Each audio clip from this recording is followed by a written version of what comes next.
High guys welcome back to my channel चले एसेছি একটি নতুন ভিডিও নিয়ে তোমাদের সাথে আবার দেখো বন্ধুরা এটা আমার বাবা আজকের বাগান থেকে কি এনেছে তোমরা কি জানো এর নাম যদি জেনে থাকো অবশ্যই আমাকে কমেন্ট বক্সে জানিও।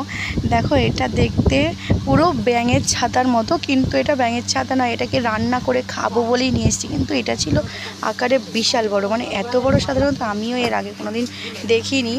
তো বাবা নিয়ে এসছে এটা, এবার এটাকে আমি ভালো করে কেটে ধুয়ে তারপরে রান্না করতে হবে। তো বন্ধুরা তোমরা যদি জেনে থাকো এর নাম অবশ্যই জানিও। এইটাকে আমরা যে নামে জানি সেটা হচ্ছে কি আমাদের এখানে এটাকে কুমড়োক বলা হয়।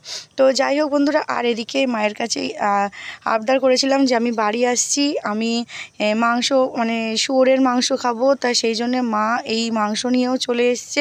তো আজকের মেনুতে থাকছে সেই কোনকটা, মানে যেটা আমাদের খেতে খুব ভালোবাসি। আমরা গ্রামের ভাষায় কোনক বলি, কিন্তু এটার নাম হচ্ছে মাশরুম। তা তোমরা কি নামে চেনো অবশ্যই আমাকে জানিও। আর এই দেখো বন্ধুরা, এই কোনকটা নিয়ে বেশ আমি অনেকক্ষণ ঘোরাফেরা করলাম, মানে কি বেশ ভালো লাগছে, মানে কাটবো করেও কাটতে ইচ্ছা হচ্ছিল না, কারণ এত সুন্দর লাগছিল। ফোনেতে তাও অনেকটা ছোট লাগছে, এটা কিন্তু অ্যাকচুয়ালি অনেকটা বড় ছিল। তো যাই হোক বন্ধুরা, কেটে যখন ফেলতেই হবে তাহলে আর দেরি করে লাভ নেই, চলো কেটেই ফেলা হোক। আর এদিকে দেখো আমার বাবুর জন্য একটু মুরগি মাংস আনা হয়েছিল, আর মায়ের জন্য, মা যেহেতু শুয়োরের মাংস খায় না সেই জন্য মায়ের জন্য আনা হয়েছিল। তো বন্ধুরা দেখো এই কোনকটা নিয়ে আমি হাতে করে নিয়ে অনেকক্ষণ খেলা করলাম বলতে পারো, যাই হোক মজা করেছি। চলো বন্ধুরা এবার এটাকে পিস পিস করে কেটে নিতে হবে, কিন্তু অনেকটা বড় ছিল তার জন্য আমাকে মানে আর্ধেক করে কাটতে হবে প্রথমে।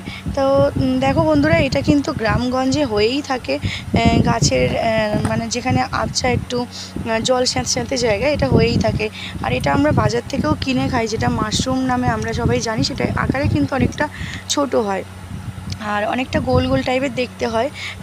কিন্তু এটা যেহেতু অনেক দিন ধরে হয়ে আছে সেহেতু এটা অনেকটা বড় হয়ে গেছিলো, আর এই ছাতাটা খুলেও গিয়েছিল, মানে ব্যাঙের ছাতাও বলে থাকি আমরা অনেকে, যেহেতু এটা ব্যাঙের ছাতার মতো দেখতে।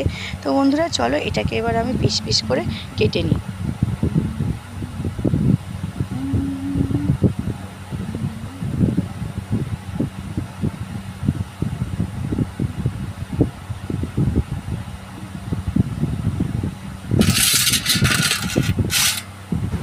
আর ওদিকে কিন্তু আমার মা ততক্ষণে শুয়োরের মাংসটা রান্না করতে শুরু করে দিয়েছে। তো সেদিকটা আর গেলাম না, আমি ভাবলাম যে এখানটা এইটাই কাটি, এইটাই তোমাদের সাথে দেখাই। মা ওদিকে মাংস রান্না করছে, খাওয়ানোর সময় নিশ্চয়ই তোমাদেরকে ক্যামেরা করে দেখাবো। তো বন্ধুরা দেখো আমার প্রায় কাটা হয়ে এসছে, ক্যামেরাটা বড্ড ডিস্টার্ব করছিলো যেহেতু স্ট্যান্ড নিয়ে আসা হয়নি। যাই হোক বারবারই ঠিক করতে হচ্ছিলো। তো এই দেখো বন্ধুরা এটা কাটা হয়ে গেছে, আর একটা কোনকেই যে এত বড় হয়ে গেছে, মানে এক গামলা বড় গামলা ভর্তি হয়ে গেছে। মানে মাশরুম যেটা অনেক কাটলেও এতটা হয় না, মানে বুঝতেই পারছো এটা অনেক দিনের ছিল। তো বন্ধুরা এবার আমি খেতেও বসে গেছি। দেখো এই কোনকটাকে আমার মা সিদ্ধ করে নিয়ে তারপর ভাজি করেছে, একটু করলা দিয়েছে ওর সাথে, দিলে পরে খেতে সুন্দর হয়। তো বন্ধুরা কি বলবো, অসাধারণ স্বাদ কিন্তু হয়েছিল, পুরো মাংসের মতো খেতে হয়েছিল। যাই হোক তোমরা কে কে ভালোবাসো কোনক খেতে অবশ্যই কিন্তু আমাকে জানিও। আর দেখো যে জন্য বলেছিলাম আমি বাপের বাড়িতে যাচ্ছি, সেই শুয়োরের মাংসটাকে এখন এডিট করতে বসে আমার লোভ লাগছে। অ্যাকচুয়ালি আমার এই মাংসটা খেতে খুব ভালো লাগে, দেখতেই পাচ্ছ রান্না হয়ে গেছে, আর মা ভাতও বেড়ে দিয়েছে, আর এখানে মাংসটা পুরো একদম বসিয়ে দিয়েছে সবটা ধরে। আর এখান থেকে ভাজাটা আমি প্রথমে টেস্ট করব। ভাজাটা কিন্তু অসম্ভব সুন্দর ছিল, মানে খুবই ভালো লেগেছে, ভাজাটা দিয়ে অনেকটাই ভাত খাওয়া হয়ে যায়, এরকম ভাজাটা স্বাদ ছিল। তো বন্ধুরা তোমরা কে কে শুয়োরের মাংস খাও অবশ্যই আমাকে জানিও। আর যেটা খাবার জিনিস আমি মনে করি সেটা খাওয়াই যায়, অনেকে ঘৃণা করতে পারো, কিন্তু আমার কাছে কোনো ঘৃণার কিছু নেই। যার যেখানে ভক্তি সে সেটা খাবে। আর আমরা পৃথিবীতে মানুষ হয়ে জন্মেছি, আমাদের যদি বলো যে হ্যাঁ শুয়োর খাওয়া ঠিক নয়, বড় জন্তু কাটতে হচ্ছে, বা গরুর মাংস, দেখো এটা তাদের নিজের ব্যাপার। মুরগিও তো প্রাণ আছে বলো, একটা ছোট পোকারও প্রাণ আছে, সেটা বড় কথা নয়। যার যেখানে ভক্তি, যার যেটা রুচি, যার যেটা কালচার সে সেটা করবে, এখানে বাধা দেওয়ার মতো কিছুই নেই। আমার যদি ভক্তি লাগে তো আমি খাবো, আর একজনের ভক্তি না লাগলে সে খাবে না। আমি তো কাউকে জোর করতে পারি না, বা আমার জোর করার প্রশ্নও ওঠে না। তো এই মাংসটা খেতে আমার খুবই ভালো লাগে। তো দেখো আমি প্রথমে অল্প করে নিয়ে নিলাম, মানে এখন এডিট করতে বসে জিভে জল চলে আসছে, এতটাই ভালো লাগে। তো যাই হোক বন্ধুরা, আর ওই যে হয় না গায়ের যে বাদি বলি আমরা, সেই অংশটা আরও বেশি টেস্টি লাগে। আর মাংসটা এত সুন্দর সিদ্ধ হয়ে গিয়েছিল যে কি বলবো, কিন্তু এতটা গরম ছিল যে ভাঙার চেষ্টা করছি বারবার, কিন্তু হাতে গরম লাগছিল। যাই হোক দেখো এতটাই সুন্দর সিদ্ধ হয়েছিল। প্রেশারেও কিন্তু আমার মা যে প্রেশারে দিয়ে রান্না করেছে তাও না, একদম প্রেশারেও দিতে হয়নি, দারুণ টেস্ট হয়েছিল বন্ধুরা। আর তোমরা নিশ্চয়ই আমার এই কমেন্টটায় সাপোর্ট করবে যে যার যেটা রুচি সে সেটা খাবে, তাই না বলো? আমরা কারোরকে কিছু বলার অধিকার আমি মনে করি আমাদের নেই। আমরা যেহেতু ভারতবাসী, এখানে বহু জাতি, বহু দেশ, বহু ধর্মের সমাবেশ, তো সুতরাং যার যেটা রুচি হবে সে সেটা খাবে। ভক্তিতে ভগবান, তাই না? আমার যে ভগবানকে আমি বিশ্বাস করি, অবশ্যই বিশ্বাস করি, এবং সব ভগবানকেই বিশ্বাস করবো, কারণ কারোকে আমি ঘৃণা করবো না, তাই না? তো আমি এটা খাচ্ছিলাম আর খুব টেস্ট লাগছিল।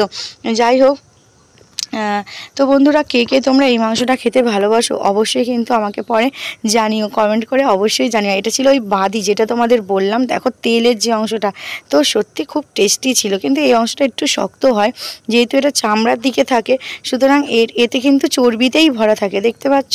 তো যাই হোক বন্ধুরা, চলো এবারে খাওয়ার পালা। এবার দেখো আমি কত নিয়ে নিয়েছি, আর নেওয়ার থেকে আমার মা জোর করে করে অনেক দিয়ে দিয়েছে, যেহেতু আমি ভালোবাসি খেতে, তো দেখো কত দিয়ে দিয়েছে। আর আমার প্রচুর মানে মজাও হচ্ছিল খাওয়ার সময়, কারণ কি যে প্রচুর ভালোবাসি আমি। তোমাদের বলো ফেভারিট জিনিস পেলে কার না ভালো লাগে, তো আমার এটা ফেভারিট জিনিস ছিল আর খুব ভালো লাগছিল খেতে। আমি বেশ আনন্দ করেছিলাম। এবং সত্যি বন্ধুরা, এখন আমি এডিটিং করতে বসেছি আর এখন মনে হচ্ছে যদি পেতাম, উফ জিভে জল এসে যাচ্ছে। আসলে এই রান্নাটা আমার খুব ভালো লাগে, আমার মায়ের হাতের, মানে এই পিক রেসিপিটা, মানে একদম কষা কষা পিকের মাংস আমার দারুণ লাগে। তো বন্ধুরা তোমরা কে কে এই মাংস খাও অবশ্যই আমাকে কমেন্ট বক্সে জানিও। আর আমি তো ওই দিনটা ভীষণ মজা করেছি, দেখো বন্ধুরা খুব তৃপ্তি ভরে খেয়েছি একদম। আর মাংসর স্বাদটাও কিন্তু দারুণ ছিল। তো আমাদের এখানে সাধারণত এই মাংস বেশ ভালো দামেই বিক্রি হয়। তো বন্ধুরা আজ এই পর্যন্ত, টাটা।